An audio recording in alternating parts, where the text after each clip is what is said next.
안녕하세요. 도란성형외과 조재호 원장입니다.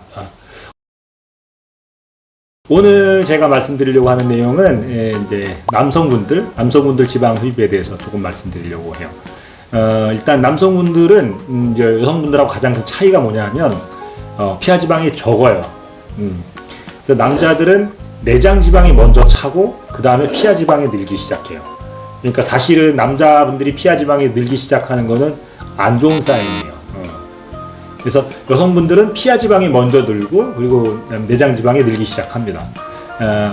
이거는 어떤 문헌에 나와 있는 건 아니고 제가 몇만 명의 환자분들 케이스를 보다 보니까 이건 거의 일치하는 것 같아요. 그래서 여성과 남성의 이제 근본적인 차이가 있고 그 다음에 일반 분들이 좀 상상하기 힘드신데 또 가장 큰 차이가 뭐냐면 대체로 남성분들이 여성분들보다 훨씬 무겁습니다.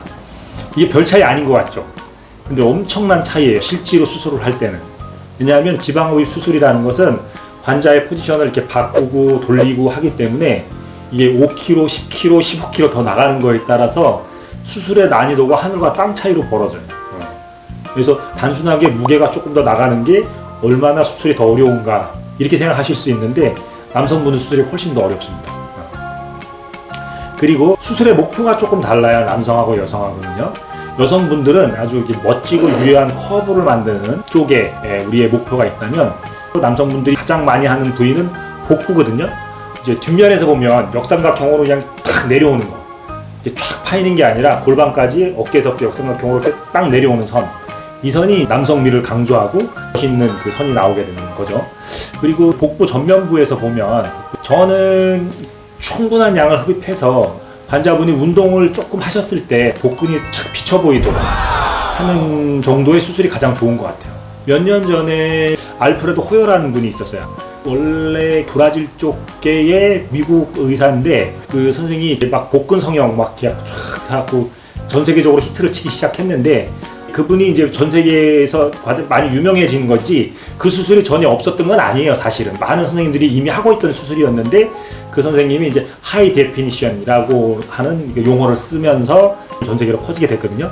근데 이 수술의 문제점은 체중 관리를 잘 하고 계실 때는 전혀 상관이 없어요. 근데 체중이 확 늘어나 버리면은 배는 이렇게 나와 있는데 복부가 이게 초콜릿 모양이 돼버려. 초콜릿 모양이. 그래서 되게 어색한 형태가 돼버리거든요. 그래서 이게 가장 큰 단점인데 어쨌든 이 수술도 체형을 잘 관리한다고 생각을 한다면 되게 효과적인 수술일 수 있어요. 하지만 제가 일반적으로 권해드리는 것은 전체 지방량을 줄여놓고 본인이 운동을 했을 때 근육이 나올 수 있도록 그런 자연스러움을 전 추구하는 게 남자 지방 흡입의 훨씬 더 중요한 포인트라고 생각을 해요.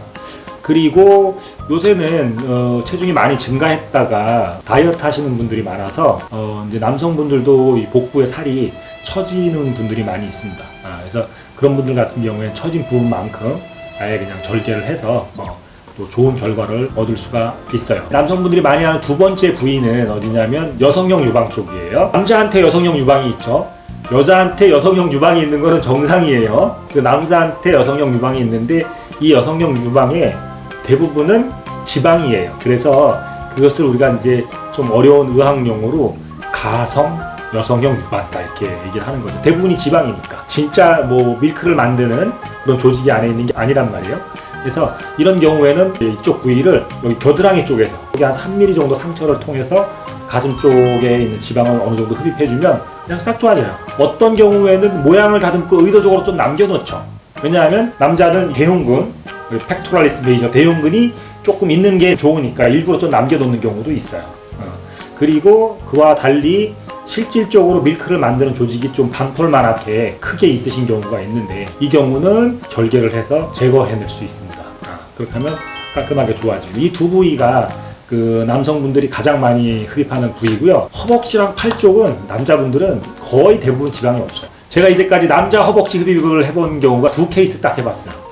제가 한 20년 지방 흡입 제 인생에 남자 허벅지 흡입은 딱 2분 해봤습니다. 2분. 그래서 그럴 정도로 지방량이 거의 없어요.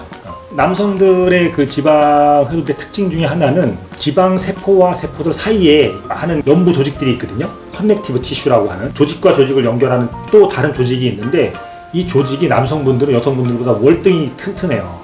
속된 말로 얘기하면 즐겨요. 즐겨서 흡입할 때 관이 통과하거나 지방을 빼내거나 할 때 많이 힘들죠. 여성분들은 되게 부드럽게 나와요. 근데 남성분들은 그런 부분이 되게 거칠게 나오기 때문에 여성분들보다 조금 아쉽게도 조금 더 통증이 더 있으실 거예요. 거기다가 일반적으로 남성분들이 여성분들보다 통증에 더 예민합니다. 피하에 있는 그 통각 수용기의 숫자 자체가 남성분들이 더 많아요. 여성분들보다. 그래서 남성분들이 통증을 못 참는 게 아니라 통증에 예민하게 반응하도록 만들어져 있어요. 그렇게 유전적으로 만들어져 있어서. 왜냐하면 뭐 남자분들 잘 아시다시피 바깥에 나서 사냥도 해야 되고 전쟁도 해야 되고 하기 때문에 그런 통증이나 이런 부분에 예민하지 않으면 그런 위험을 잘 피할 수가 없죠. 그런 부분들 때문에 남성분들이 통증에도 조금 더 예민해서 가능하면 남성분들에게는 무통주사를 저는 꼭 추천을 드려요. 수술 후에 한 2, 3일 정도 무통주사 맞으면 한결 통증이 줄어들거든요. 그래서 그렇게 하시는 걸 전 권해드립니다. 그래서 혹시라도 체형 성형에 관심이 있는 남성분들 또는 관심 있는 남성분들을 지인으로 두신 분들에게 도움이 될까봐 이 영상을 촬영했습니다. 자, 코로나 와중에도 힘있고 행복한 삶을 만들어 가시기를 바랍니다. 다음에 뵙겠습니다.